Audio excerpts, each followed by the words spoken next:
Okay, so now we are halfway through the course. 2.5 days almost of lectures, 2.5 remaining. And we are about to embark on a new journey. We are going to deal with only power systems from now on. Yeah, no generalities. Up to now we use the word component. Now we are going to say generator or transmission line or distribution circuit, okay? So we'll be very, very specific. So I want to say a few general things about power system reliability to make sure that you understand the importance of why some people deal with power system reliability. So what's the purpose of an electric power system? The purpose of an electric power system, as we all know, is to supply power to customers without failure, if possible, right? That's not possible, yeah? Because failures are outside our control. Failures occur at random, yeah? We may manage the system very well, we may maintain the system very well, and yet a failure will happen out of the blue, right? So as much as possible, we try to maintain the system in a very good manner, and yet we should be prepared to face these failures, these outages, as the correct word perhaps is outages in the power system. So we want the power system to be economical, we want the power system to be reliable, but these two are conflicting requirements. If I want the system to be reliable, I must invest in it heavily. Correct? But you invest in it heavily, what happens? The economic constraints are violated. Who are you going to charge the money to? You're going to charge it back to customers like you and I, right? If the government and the power companies invest a lot to increase the reliability, right? So if you underinvest, that means you don't invest enough, the power system is going to fail more often. So we are going to suffer any which way. And therefore these two criteria of economics and reliability, they are conflicting in nature. You try to make the system more reliable, then the economics is violated. You try not to invest, the system reliability is affected, it goes down, right? So as long as we are aware that there is a balance, you need to find a balance between the economics and the reliability. So that's a challenge to power system engineers, planners, and operators. Where do you find that balance? What do you need to do? What are the questions that you need to answer? So that's what I'm trying to say in this part of the chapter. And I'm not suggesting that the problems that we are describing here have recently come to the fore. They've been there for donkey's years, since times immemorial. So what have we done about them, if anything, right? So that's the key. And again, this varies from company to company, organization to organization. We can't force them to use reliability techniques. Maybe they still want to use deterministic methods, rule of thumb methods, yeah, things like that. So this is something outside of our control, but we should understand that the dilemma between economic and reliability constraints. The criteria and techniques first used were deterministic, rule of thumb. Yeah, we say rule of thumb, easy to understand to a layman. Yeah. So what were those deterministic techniques? I give you some examples here. The first one, planning generating capacity. They used to say installed capacity equals the expected maximum demand plus a fixed percentage of the expected maximum demand. So you want to plan generating capacity. Your demand is supposed to be 100 megawatt, and you say, oh, okay, maybe I should plan 10% more. That's a rule of thumb.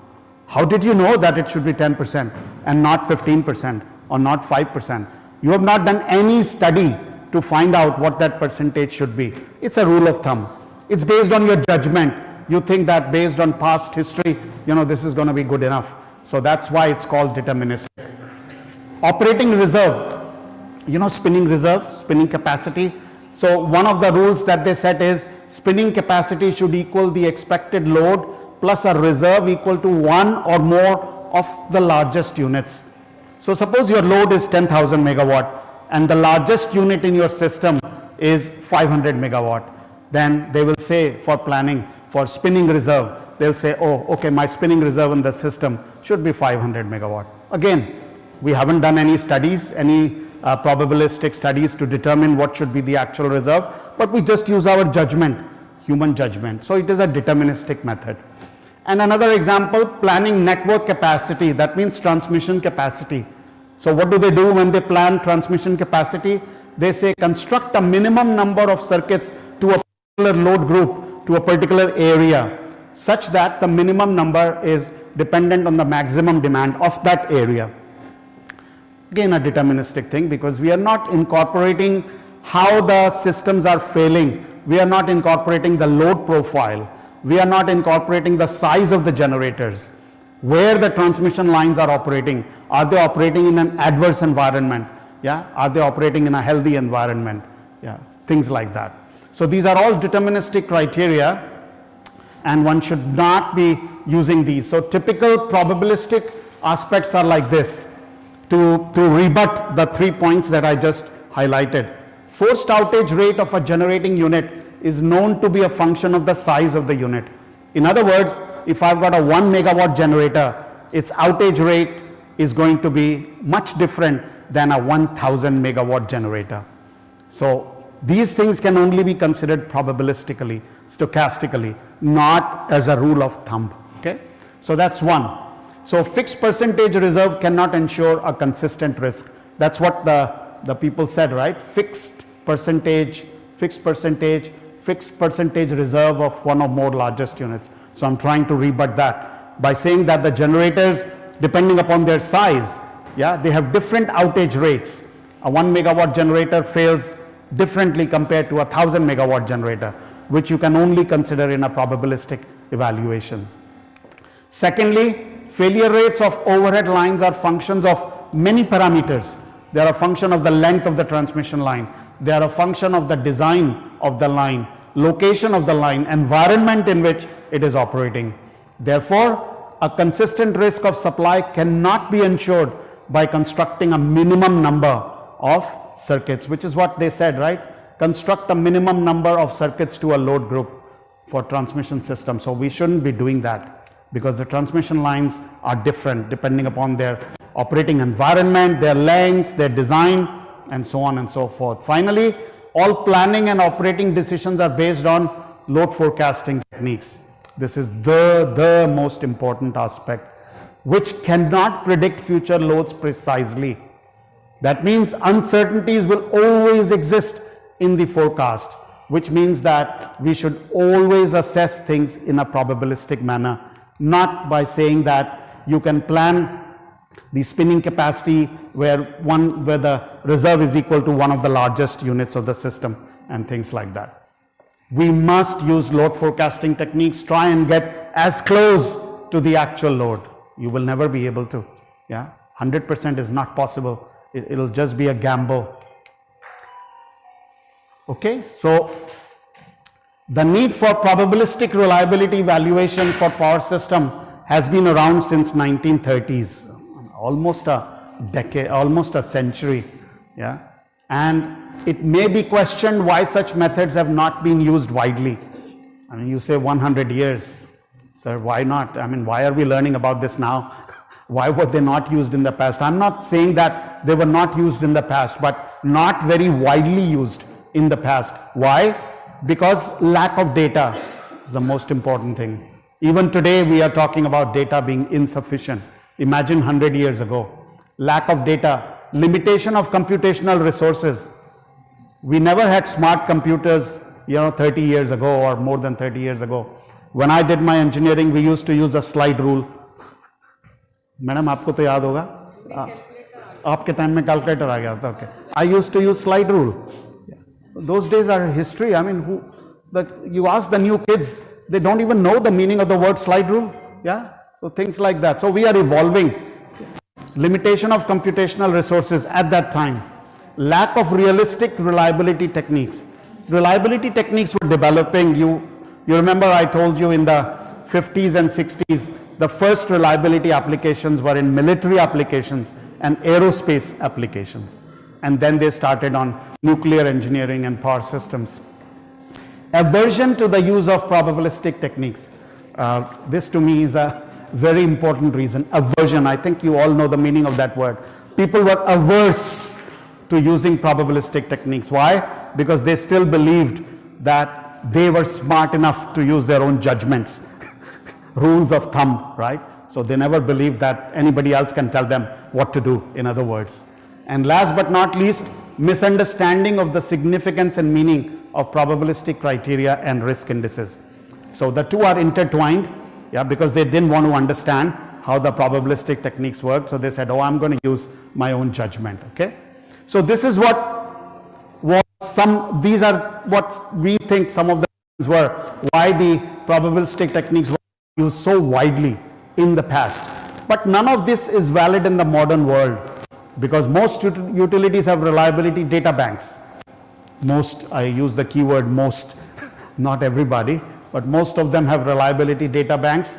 Computing facilities are greatly enhanced. We have supercomputers now. So at least if we have these supercomputers available, then computing is not an issue. Commercially available software are available now. You can buy software. Yeah, if you cannot develop your own, you can easily buy software. I remember back in the days when I was doing my higher degrees at the University of Saskatchewan. Dr. Monica, do you remember how to say that? You did that quite well, actually.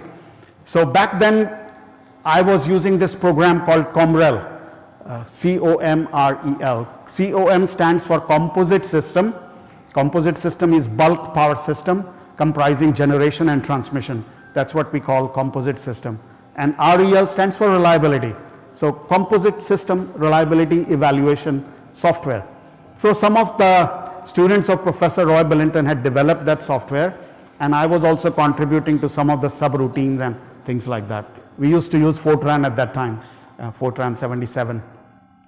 So that program eventually was bought by a company called Power Math Associates, which was operating out of Vancouver, Canada.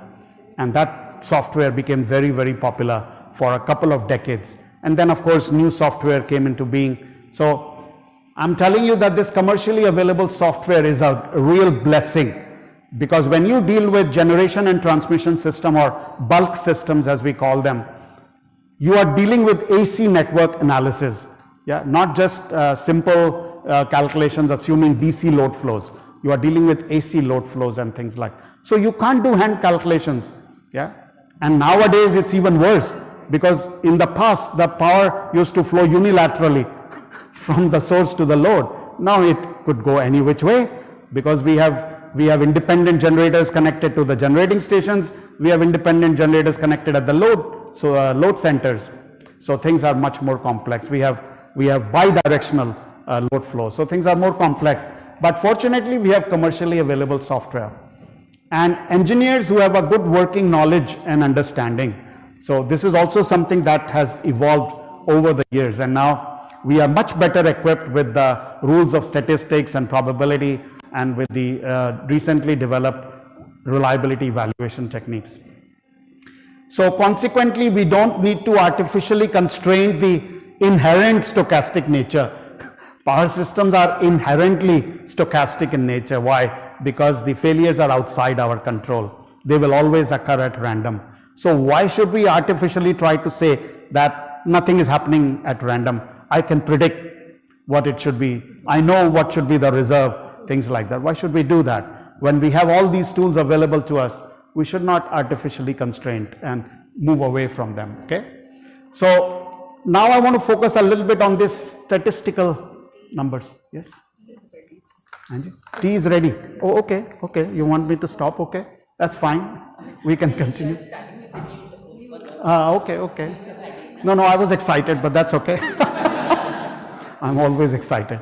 Okay, so Professor Rachna Garg is asking us to go for tea, which I think everybody will welcome at the end of it. I didn't know, otherwise I could have prepared something before I left Singapore, but since I'm here, I think somebody else will prepare the exam questions for you.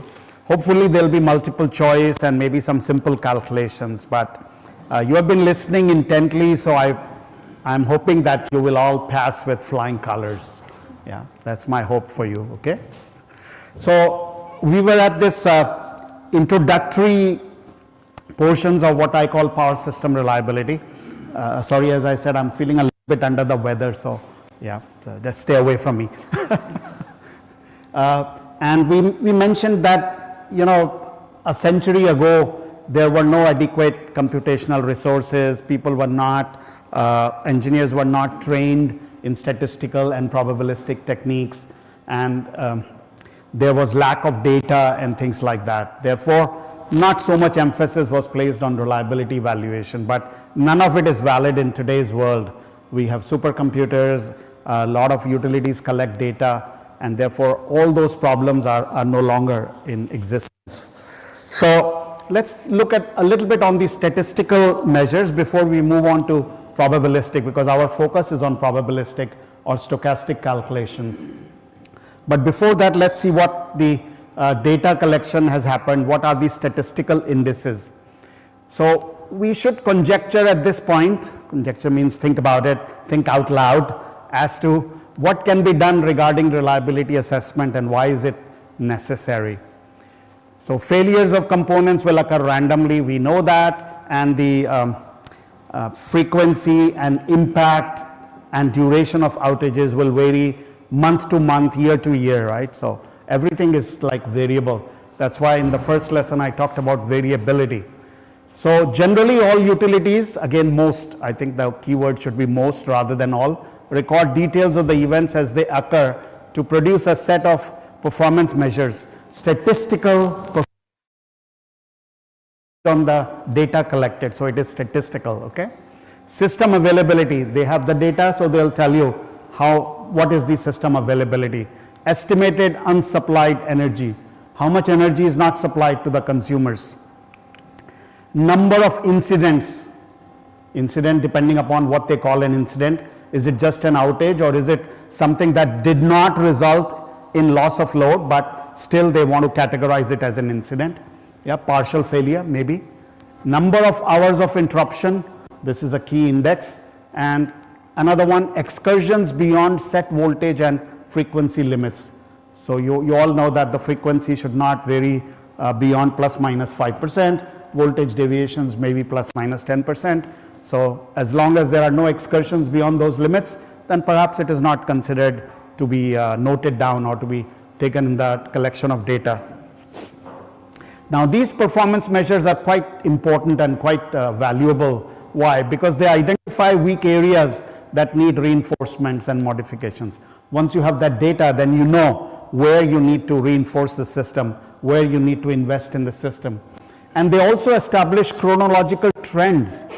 Yeah, so year after year, month after year, you have the chronology of these incidents happening, and therefore you know maybe in this part of the year there are more failures as opposed to the other part of the year, and so on. They establish existing indices which serve as a guide for acceptable values of, they should be of, future reliability assessments. So based on this data, you can say this is the reliability of my system, and then you can benchmark your future performance on that particular evaluation. You say, okay, now it is 85%, I want to increase it to 90%, so what should I do? Or 85% is acceptable to me, I don't want to do anything because I don't have the money. Yeah, it could be just that, yeah, depending upon your priorities. They also enable previous predictions to be compared with actual operating experience. So you already have the data, you say these things happened in the past, you would expect them to happen in the future, but as the future comes, you see that some of them happen, some of them don't. So you can compare, and therefore accordingly, you can change your planning strategy, you can change your investment strategy. And last but not least, they monitor the response to the system design changes. So meanwhile, you are also reinforcing, right? You are changing some design in the system. So they allow you to monitor what kind of outages took place after I made some design changes and things like that. So statistical measures are always very useful for even the future performance of the system. So as I said, these are statistical indices. They are not deterministic values. Deterministic, how did we define them? Rule of thumb. Somebody just decides, hey, this is what it's gonna be. But these have been collected, they are real, so they are statistical indices. So the same basic principles apply if we want to find the future behavior of the system. Yeah, we would like to think that whatever has happened in the past, something similar is going to.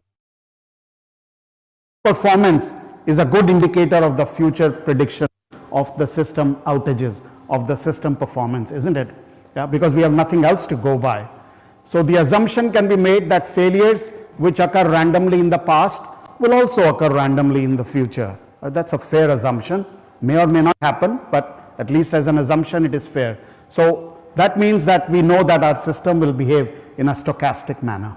So we are after stochastic evaluation of the system reliability. The most important aspect to remember is that we need to understand the engineering implications. I already alluded to this a little while ago, and the basic steps in a reliability evaluation study should be like this. Understand the ways in which the system operates, identify the ways in which the system fails. I think this was mentioned just before the tea break as well. Deduce the consequences of failures, derive the models, and only then select the reliability evaluation technique. So we now know that this is what has happened, this is how we collect statistical data, and also we can now predict the future reliability indices.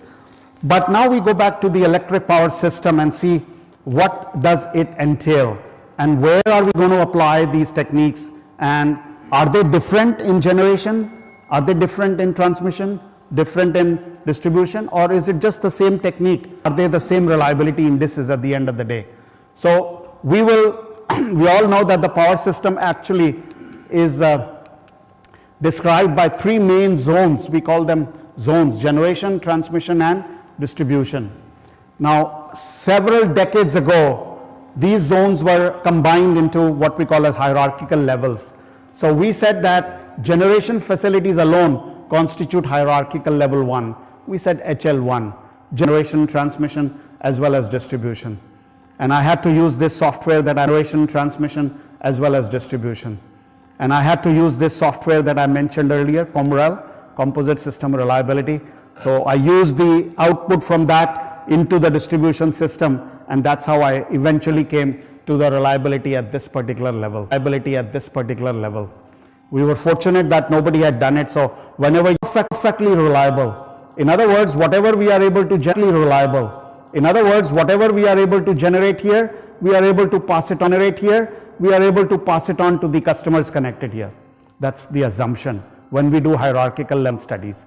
When we do hierarchical level 2 studies, we assume the distribution to be perfectly reliable. So we are looking at the reliability at the major bulk points, at the major buses in the system. Normally the transmission system, usually you have 132 kV, 138 kV, 230 kilovolts, and so on. Some classifications also go down to something called as sub-transmission systems. I don't know whether you have that classification here. After transmission, there is a slightly lower voltage level, which we call sub-transmission. So you could be going down to that is up to here, transsolve the two, yeah, to create the risk model. So what is the risk? Risk is the probability that the system will fail. That's what we call risk, yeah. I mean, we are dealing with failures, right? We don't want our system to fail. We don't want our system to be unavailable. We want our system to be available. Remember, we mentioned availability. Availability is mu over lambda plus mu. Unavailability is lambda over lambda plus mu. So we want the unavailability to be as small as possible. Of course, it can't be zero. Yeah, it can never be zero. We should never even try to make it zero. Yeah, that's not desirable, because that means unlimited investment in the system, and even then random failures will occur. Okay. So this is the model that we are going to study. We'll start today, and then hopefully we will conclude with that tomorrow. And if we are going to do hierarchical level 2 studies, which involves both generation and transmission facilities, very involved, you have to consider AC load flow, as I mentioned earlier, and you have to consider contingencies. What are those contingencies? You know, first order contingency, generator 1 out, yeah, first order contingency. Second order contingency, generator 1 out, line 1 out. Third order contingency, 2 generators out, 1 line out, and so on and so forth. So we use a contingency enumeration technique. contingency enumeration method for generation and transmission reliability. And there is another, that's called an analytical method. A lot of people, particularly in Europe, develop technique called as Monte Carlo simulation. Anybody heard of that? Yes. Yeah. Yeah, it's very, very useful, not just for power system reliability, but for doing simulations in many areas, including mechanical systems, right? Pumping stations and things like that. So depending upon the technique that you use, because these days computational resources are adequate, so you could use Monte Carlo simulation, but still analytical techniques are quite useful. They may provide you more approximate results compared to simulation. But simulation has the disadvantage that you've got to set the number of simulations, 100,000, 200,000, and you've got to set the error margin and things like that. So, and then there is sequential simulation, non-sequential simulation, all kinds. That's a topic for another day. Yeah. So now we still restrict ourselves to. So this is a power system where there are generators and there are transmission lines. So this is an example of a hierarchical level 2 system, right? And then hierarchical level 3 includes all the 3 zones, and then our focus is on calculating the customer load point reliability. So we may have a radial system in the end, or we may have a ring system in the end. Doesn't matter. We are able to calculate the reliability at each customer load point if we go down to hierarchical level 3. Again, if you just want to do distribution system reliability, then you can assume that you have enough energy available at the distribution load centers, and you only want to consider the outages in the distribution circuit. So that's what distribution engineers do. They don't consider the failures in generation and transmission. They will only focus on the distribution circuit, right? So hierarchical level 3, as I may have also told you, we found that more than 80% of the contribution to the customer actually comes from the distribution system. Yeah. Now the irony is that generation and transmission are more capital intensive. If we talk about spending in the entire power system, perhaps more than 80% of the costs are spent in generation and transmission. Yeah. So therefore the capital intensive part, do you want to reinforce, or do you want to reinforce the customer side, the radial feeders and the ring feeders? Why? Because customers, more than 80% of the outages are coming from there. So that's another dilemma. So you've got to decide. Perhaps you want to do both, but again, you need the resources. Yeah. So power system reliability is very broad, and you remember the definition of reliability. It's the probability of a system or component performing its function adequately over the time period intended, under the operating conditions encountered.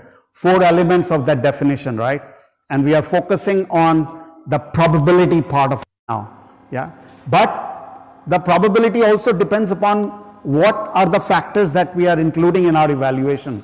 So reliability basically is a more encompassing term, where we say reliability is just a probability of the system working reliably and economically, right?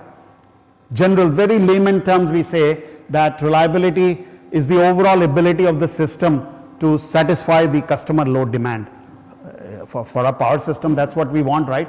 We want our load to be available all the time, our lights to be working all the time. Yeah. So in general, reliability can be broken down into 2 subsets: system adequacy and system security. So what is adequacy and what is security? Adequacy actually relates to the existence of sufficient facilities. What are those facilities? In a power system, we need generation, we need transmission, we need distribution. So the key word here is sufficient. Sufficient. What is sufficient for you may not be sufficient for me. This is an engineering decision I mentioned to you 2 days ago, right? Adequately, we said that in the definition there is this word adequately. Adequately is up to us. Who decides what is adequate? So that's the general meaning of adequacy, whether there is enough facilities to satisfy the customer load demand. And in power systems, we mean generation, transmission, and distribution facilities. So we are not going to consider the perturbations, the disturbances, yeah, the blackouts, things like that. Why? Because they happen not every day, and secondly, there are different reasons for that to happen. So when we deal with adequacy, we are dealing with static system conditions. We are dealing with long-term planning. Whereas when we deal with system security, we are dealing with operational planning. So hour to hour, day to day, yeah, things like that. And the other day you mentioned 1 hour you can do the calculation. That comes under system security, yeah. So in this course, for now, we are restricting ourselves to the calculation of adequacy indices. We use the general word reliability, but what we are really doing is we are calculating the adequacy indices. We are ignoring the system security for now. We don't have to. There are techniques whereby we can also calculate the reliability due to security, okay? So what is security? Security means that how does the system respond to the disturbances or perturbations that it is subjected to? What kind of perturbations are we talking about? Conditions like local and widespread disturbances and loss of major generation or transmission, including blackouts. So this is what security entails, and that's a completely different field, because now you are dealing with changes that may take place hour to hour, day to day, month to month. Whereas when we deal with adequacy, we are looking at 5 years, 10 years, 15 years down the road. Static system conditions, more of planning rather than operation. So that's the fundamental difference between adequacy and security. I also want to talk a little bit about reliability cost and reliability worth, because at the end of the day, I don't want you to go back after this course thinking that you have only learned about one side of the coin, which is how to calculate the reliability. The other side of the coin, which if you work in this field and if you work in the industry, the managers and planners and bosses will always ask you, what is the worth of improving the reliability, right? How much does it cost? So that's the other side of the equation, the other side of the coin, and that's what we call reliability worth. You can calculate the reliability cost, yeah, because once you know this index is so much, well, this is the investment cost I need in order to have a reliability of this. So you know the cost side of it, or you can calculate the cost side of it. But can you quantify the worth of reliability? That means wherever you are at this point in time, your reliability is 90%. What is the worth of it to the consumers? What is the worth of it to society? What's the benefit that's coming out of it to the society? That's what we mean by reliability worth. So cost benefit analysis is absolutely essential. We can't just focus on one side. We must be looking in totality. We must be looking at it holistically, okay? So sometimes we ignore this economic impact of the outages, yeah? We think that it is only, okay, power goes out and I'm inconvenienced. Maybe I have to buy some lamps, some candles and things like that. Yeah, inconvenience is caused. But have we thought about the economic impact of these outages? It is not necessarily restricted to loss of revenue. Of course, the utility will lose revenue, right? Whenever they don't supply you power, they're not getting the revenue out from you. You're not paying for something that you're not getting. Am I right? Or loss of energy utilization by the customer, yeah? It is not restricted to this, but in order to estimate the true cost should also include the indirect costs imposed on customers. What are those indirect costs? Anyone? Taxes, okay. Have you heard of the impact of blackouts?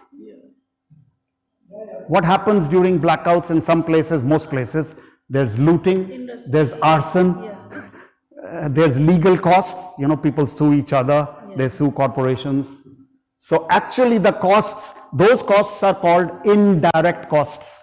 And those costs are actually much larger than the cost that you and I face because there was no electricity. That's just a very small amount. Now, I just give you, lost production, correct. So I give you an example. In the case of the 1977 New York blackout, 84% of the total cost of the blackout were attributed to indirect costs. Arson, looting, legal costs. 84%. I mean, you may have seen in some movies, sometimes when the power goes out, you know, people just enter the supermarkets and they steal all the goods and things like that because nobody to capture all the cameras are down, everything is down, right? So those are the indirect costs. In order to reduce the frequency and duration of these events, we need to know how we are investing in the system in either the planning phase or the operating phase or both. Sometimes you may plan and you think that this is adequate, but as you go along, your plan fails. And then you have to say, oh, during my operation also I need to invest. So you need to be prepared to invest in both the phases, the planning phase as well as operating phase. So a few questions come to mind, and this is what makes this so exciting. That on my system, maybe I don't want to spend it all.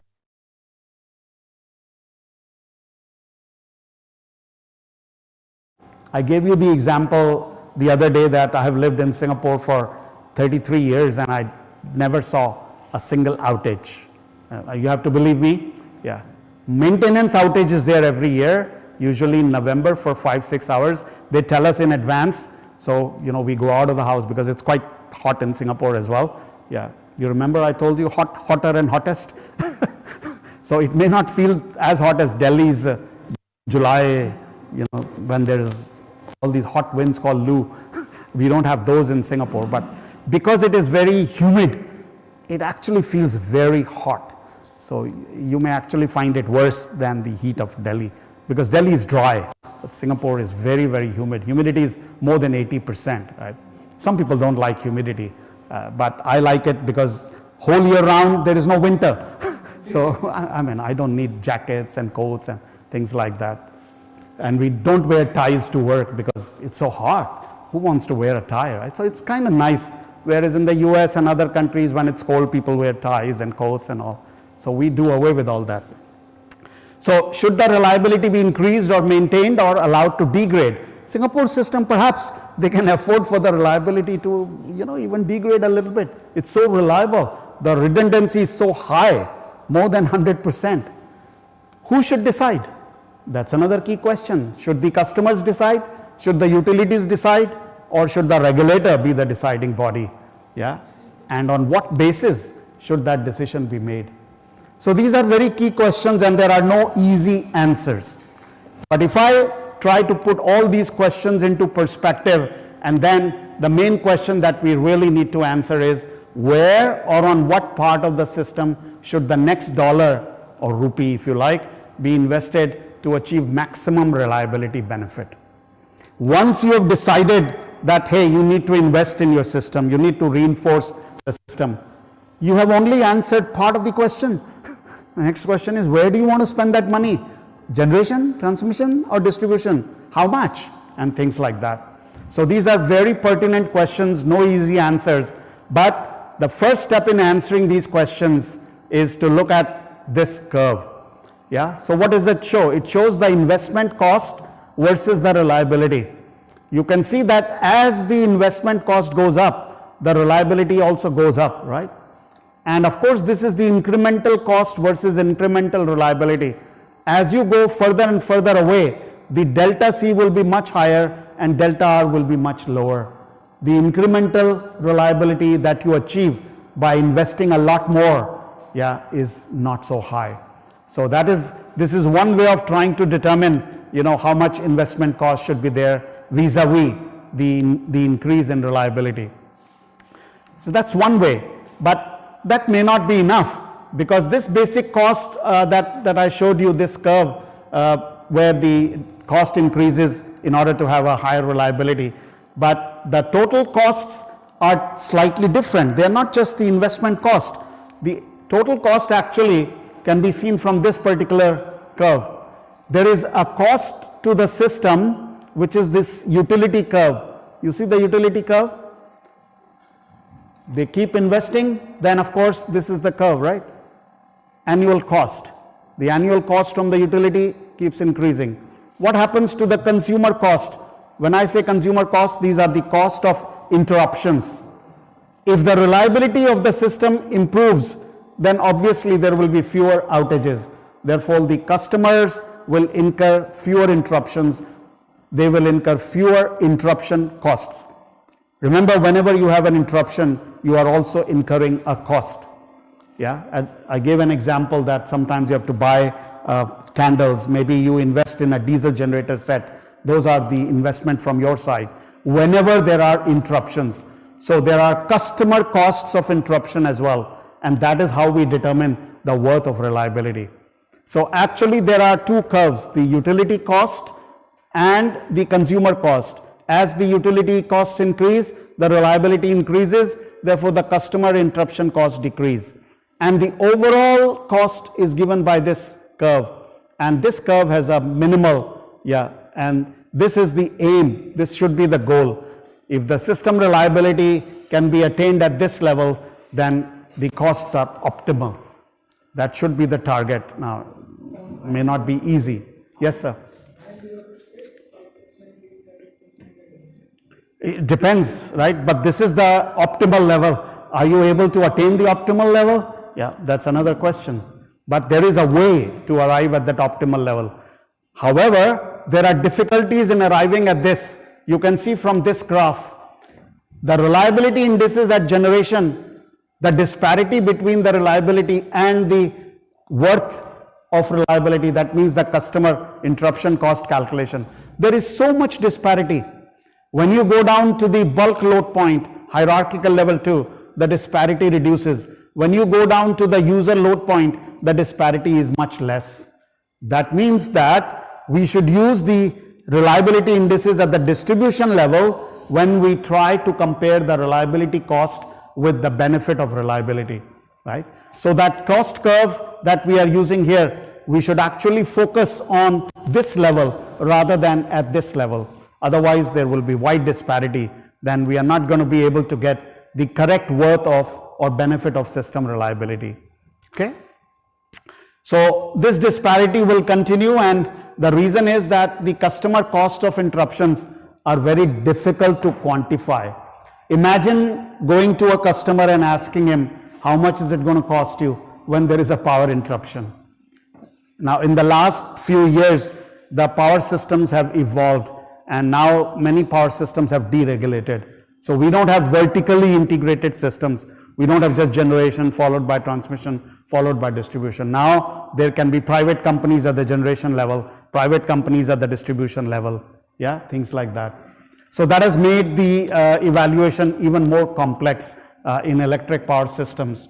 But this particular curve shows you at least that if you try to do this evaluation here, then there will be less disparity between the indices and the worth of reliability. But we still have problems how to calculate the user cost due to interruption. The most popular method of calculating the user cost of interruption is through the customer survey method. That means we say customer is king. You go to the customer, you do a survey, there are some survey questions, and based on those responses to the survey questions, you can determine the worth of reliability. But who is to say whether the customer is being honest? If I ask you how much you are spending for a half an hour interruption on candles or diesel, you may say 100 rupees, another customer may say 1 rupee or 0 rupees, right? How honest are we? So there is a lot of uncertainty in this method, and yet this has been, at least in the last 4 decades that I'm aware of, a lot of customer surveys were done in UK, in Nepal, in Canada, in Brazil, and some countries that I have seen those surveys. And the basic gist or the basic results in those surveys are similar. And yet there are some differences. Why? Because the customer costs also vary depending upon the type of customer. We are residential customers. The interruption cost that we incur whenever there is an outage, power outage, is different, right? Maybe a few rupees, dollars, whatever. But if you go to a commercial company, yeah, they are producing something and that production is stopped. Even if you restore power after 5 minutes, but they cannot start the plant again. They have losses over a few days. So their losses may run into hundreds of thousands of dollars, if not millions of dollars. So commercial customer outage costs are different than residential customer. Then farm user, agriculture user, different. So actually it depends upon the type of customer. It also depends upon the duration. A half an hour outage the cost will be different than a half-day outage, isn't it? So there are so many factors to consider in the customer survey method, but they have done all that and they have come up with some reasonable attributes, which I've tried to tell you over this. But in all the surveys, we found that there are some generic things that the numbers are different, but they all depend upon all these factors that I mentioned: time of the day, duration of the outage, the type of customer, and so on, right? So one of the factors which we believe should be included in this decision making, that is reliability cost versus reliability benefit, is that there should be some conformity between the reliability of various parts of the system. I use the word conformity.